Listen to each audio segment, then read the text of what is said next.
Hey, this is Alexis M. Lott, and I have something that I really need to share with you. Your issues with consistency have nothing to do with your organization skills. As a matter of fact, if you fully believed in yourself, being consistent would not be a problem because you would try to get your goal done no matter if it's perfect or not. Hey, my name is Alexis M. Lott, and on this YouTube channel, what I do is I help high-performing women who are called to lead, heal overthinking, and embrace your calling. And on today's episode, we are talking all about the root of inconsistency and how to be consistent. And one of the things that I have discovered in my 15-year journey of healing from complex trauma and embracing my call to leadership is that consistency issues have nothing to do with how organized we can be. It has nothing to do with how we feel in the moment. Consistency and beating ourselves up for the fact that we sometimes feel so inconsistent with our goals is all about the way we feel about ourselves, and it is a reflection of our discipline. And so come on in, welcome. We're going to get this work today, okay? All right. Let's run the intro video and then I'll see you right back here. Hi, my name is Alexis M. Lott, and I use my communication talents to hold you accountable to living an abundant life. Guess what? After 15 years of figuring out how to heal from being molested as a kid, from being born with sickle cell disease, from being abused for years by a family member, from being bullied at school, I decided that it was time to take back the reins of my life. I made what Jesus did for me bigger than what anyone had done to me. And now my responsibility is to teach you how to do the same. I help women who are called to lead heal their overthinking mind and embrace their calling, especially if you've had a hard past. Welcome to my channel. I cannot wait to teach you and to love on you because I love you and there is nothing that you can do about it. Welcome in and let's get started. So the first thing that I want to tell you is that God loves you. And because God loves you, I believe that one of his greatest things that he wants to do in the hearts and minds of women who are called to leadership is that he wants to help them take the love that he has for us and transfer it into a love that we have for ourselves. One of the reasons and one of the things that I commonly see with women who are called to leadership is that we are very mean to ourselves. We have a loud inner critic. And we get very discouraged really easily when we see our own habits and behavior stopping us from our forward progress. It's like nothing else. Like we can be distracted by the kids. It could be the husband. It could be family. It can be money. It can be all the things. But there comes a moment in every high-performing woman's life when she realizes that, my issue is me. Hello, how you doing? And I need to get out of my own way and be consistent with my goals. And I want to just give you some tips and some things that have really helped me along the way.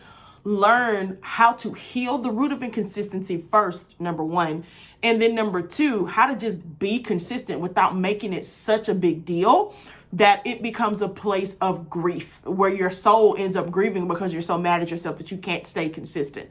So number one, how in the world do we get to a consistent place? Well, I kind of said it already. You have to examine and ask yourself, where is my inconsistency coming from?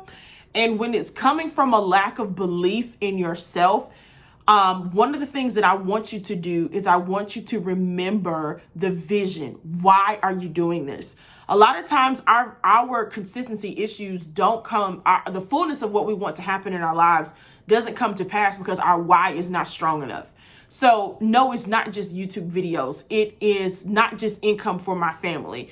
It is my responsibility as a child of God to take my voice and to give it to the next generation or this current generation so that I can shorten the time of the things that I've had to suffer through so that it shortens time in your life. So no, it's not just YouTube. No, it's not just videos. It's not just monetizing. It is the way that I am compelled by the gospel to push out this message. So number one, I need to ask you, is your why strong enough? The why for working out. Okay, no, it doesn't feel good. It sucks. And on the days that you push past feeling good and you actually went and did it anyway, those days feel great. But why is it that we can stay with a workout routine for like 6 months or eat healthy for like 3 months and then we fall off the wagon? The why is not strong enough.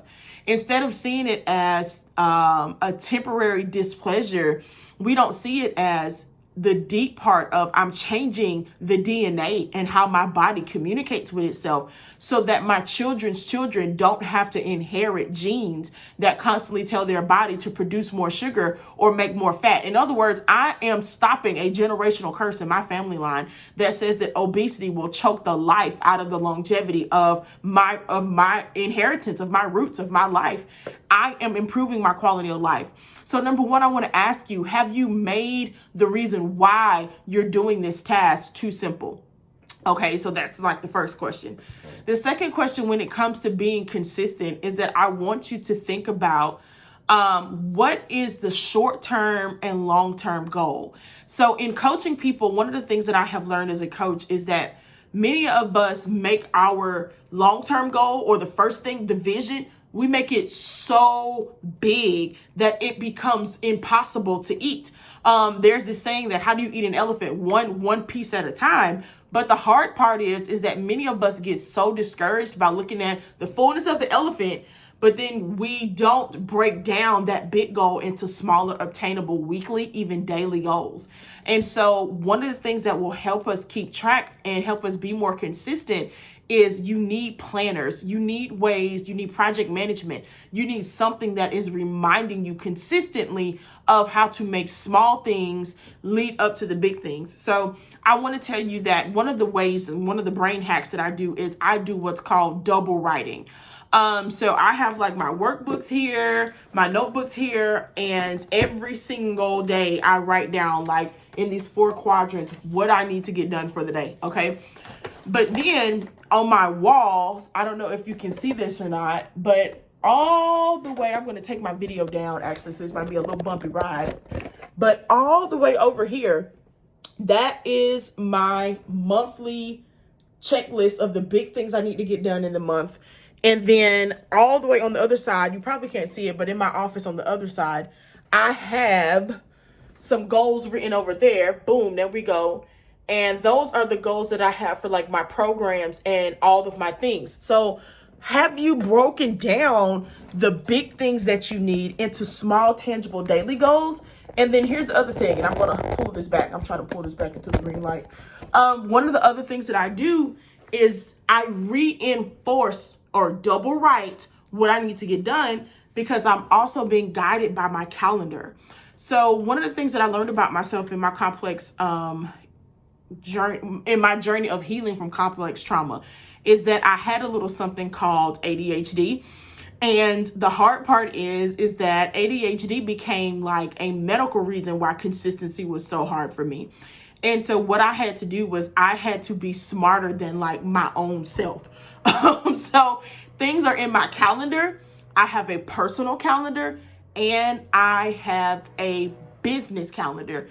And I do not allow the stuff that's on my personal life to interfere with my business life unless something is happening like during the day and I need to interrupt my business brain. So, and on top of that, like I said, I'm writing down my business brain. I'm double enforcing what I need to get done. So listen, that was just like some cool tips and practical things about, why we struggle with consistency and some things that you can do to help you heal from being consistent or to be more consistent. But here's the last thing that I want to leave you with is number 4, being consistent and the reflection of the belief that we have in ourselves is not something that heals overnight. You should pick one area in your life where having a low self-image or having a not full picture of who you really are is impacting you, and then work on that area. A lot of times we try to change too much too soon and too much at once. And that's one of the biggest reasons why our consistency issues become so overwhelming, because all at once we're trying to change the eating habits. We're trying to change our water drinking habits. We are trying to change how we feel about ourselves. We're going to therapy. We're trying to change our financial habits all at once.